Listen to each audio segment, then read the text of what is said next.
శ్రీ సాయి మహిమ. శ్రీ షిరిడి సాయిబాబా గారు ఒక అద్భుత యోగి. యోగులు సంసారికి ముక్తిని ప్రసాదిస్తారు. ఎంత గాఢంగా మనము శ్రీ సాయిపై విశ్వాసం కలిగి ఉంటామో అంత గాఢంగానూ మనకు ప్రతిఫలం దొరుకుతుంది. బాబాగారి దివ్య మహిమను ఈ కథ రూపంలో విందాము. ఒకరోజు సాయంత్రం నేను నా ఆఫీస్ నుండి బేబీ కేర్ సెంటర్కి వెళ్ళి మా బాబుని తీసుకుని ఇంటికి వచ్చాను. మా పక్కింటి ఆవిడ వచ్చి నాతో, వదిన, మీతో కొంచెం సేపు మాట్లాడాలి అని అడిగింది. తన ముఖం బాగా వాడిపోయి ఉండడం చూసి నాకు మంచిగా అనిపించలేదు. మనసులో చాలా బాధ కలిగింది. అదే మాట నేను ఆమెను అడిగాను. ఎందుకు ఇలా ఉన్నావు? ఏమిటి విషయం? నాతో ఏమైనా ముఖ్యమైన విషయం మాట్లాడాలా అన్నాను. బాబాగారి దయ వల్ల నా చేతనైన సహాయం నీకు నేను చేయడానికి సిద్ధంగా ఉన్నాను అని చెప్పాను. పక్కింటి ఆవిడ చాలా ఏడ్చింది. ఏడుస్తూనే, వదిన, ఏమి చెప్పను, నేను ఇల్లు వదిలి వెళ్ళిపోతున్నాను, నేను చాలా బాధల్లో ఉన్నాను అనే ఆమె మాటలు నాకు చాలా ఆశ్చర్యం కలిగించాయి. ఎందుకంటే ఆమె అప్పుడు గర్భవతి. అంతకుముందు 3 సంవత్సరాల వయసు గల ఒక పాప కూడా ఉంది. ఇలాంటి పరిస్థితుల్లో ఆమె తీసుకున్న ఈ నిర్ణయం తప్పు అని నేను అనుకున్నాను. నేను ఆఫీస్ నుండి రావడం వలన కొంచెం అలసట అనిపించి టీ చేయడానికి గ్యాస్ మీద పెట్టి బాబుకి స్నాక్స్ ఇచ్చి ఆమె వద్ద కూర్చున్నాను. ఆమెతో ఇలా అన్నాను, ఇప్పుడు చెప్పు, వివరంగా చెప్తేనే కదా నేను నీ మాటలు సవ్యంగా అర్థం చేసుకోగలను, సరైన సలహా ఇవ్వగలను అన్నాను. ఆమె ఇలా చెప్పనారంభించింది. వదిన, నీకన్నీ తెలిసినవే. నాకు దేవుడు ఒక కూతుర్ని ఇచ్చాడు కదా. తరువాత ఒక కుమారుడు కావాలని మా ఇంట్లో అందరూ ఆశపడుతున్నారు.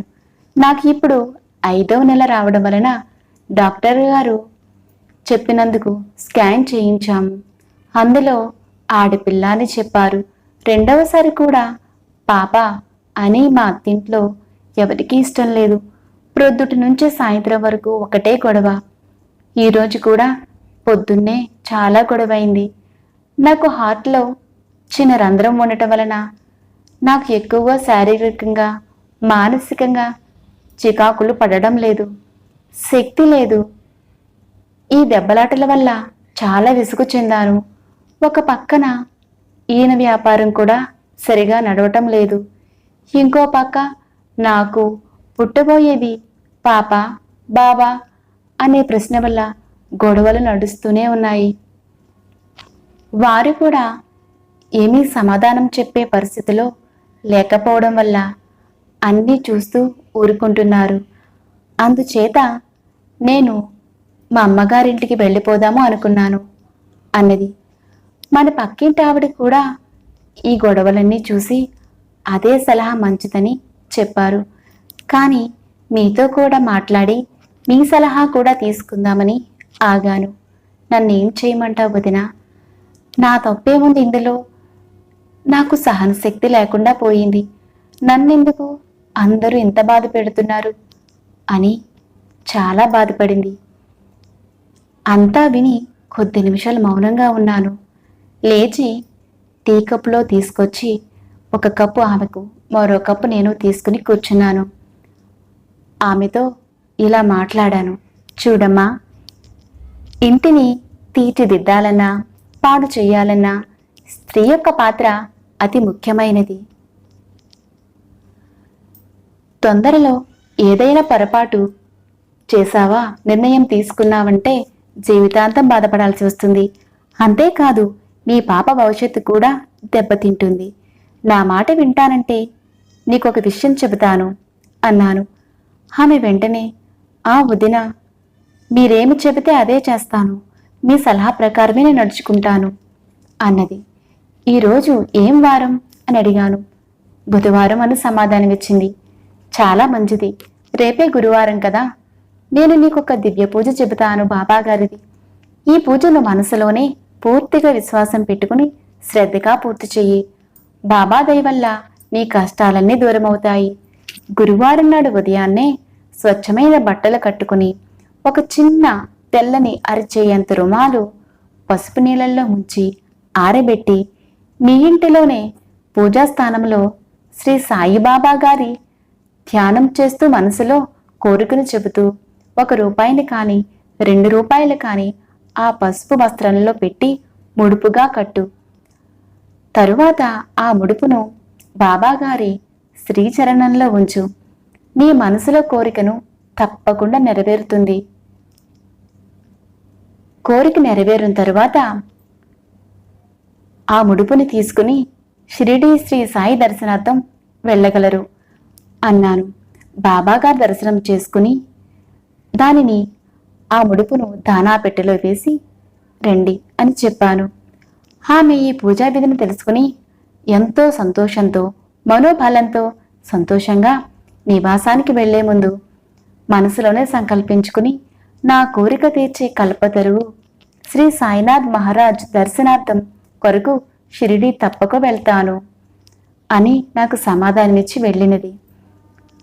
రెండో రోజు గురువారం సాయంత్రం ఆఫీస్ నుండి వచ్చి నేను ఆమె ఇంటి గుమ్మంలోకి వెళ్ళి ఆమెను పిలిచాను. అంతలో ఆమె బయటకు వచ్చి, వదినా, మీరు ఇప్పుడే వచ్చారు కదా, పదండి నేను వస్తున్నాను అన్నది.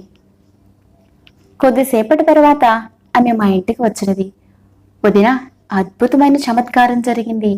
నా జీవితంలోకి వసంతం వచ్చింది. మీరు చెప్పిన విధంగా ఈరోజు ఉదయాన్నే గురువారం దివ్య పూజ చేశాను. అనంతరం నా సంసారంలో మార్పులు రావడం మొదలయ్యాయి. మా అత్తగారు ఈరోజు డాక్టర్ వద్దకు తీసుకువెళ్లారు. డాక్టర్ స్కాన్ రిపోర్ట్ చూసి సరిగా కనిపించడం లేదని మళ్ళీ స్కాన్ చేయించమని చెప్పారు.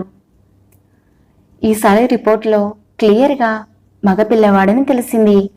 నా ఆనందానికి అంతే లేదు. నిన్నటి స్కాన్ రిపోర్ట్ తప్పని నిరూపించి బాబాగారు నా కోరికను స్వీకరించిన మాట స్పష్టపరిచారు అన్నది. చాలా సంతోషం వేసింది. కొద్ది నెలల తర్వాత ఆమె ఒక మగపిల్లవాడికి ప్రసవించింది. పిదప ఆమె ద్వారా తన భర్త యొక్క వ్యాపారం కూడా బాగా నడుస్తుందని తెలుసుకొని చాలా సంతోషించాను. అంతేకాకుండా శీఘ్రకాలంలోనే వారు ఒక కారు కొనుక్కుని షిరిడీ వెళ్ళి వచ్చారు. 2 పిల్లలతో చాలా సంతోషంగా ఉన్నారు. బాబాగారు నా పక్కింటావిడ జీవితాన్ని సరిదిద్ది వారి కోరిక ప్రకారం వంశోద్ధారకుడినిచ్చి వారి జీవితాన్ని ఎంతో సంతోషమయం చేశారు. ఇది శ్రీ సాయి దివ్య పూజ యొక్క చమత్కారం. అనంతకోటి బ్రహ్మాండ నాయక రాజాదిరాజా యోగిరాజా పరబ్రహ్మ శ్రీ సచ్చిదానంద సద్గురు శ్రీ సాయినాథ్ మహారాజ్కి జై. శ్రీ సాయినాథుడి కృప మన అందరి మీద ఉండాలని మనస్ఫూర్తిగా కోరుకుంటున్నాను.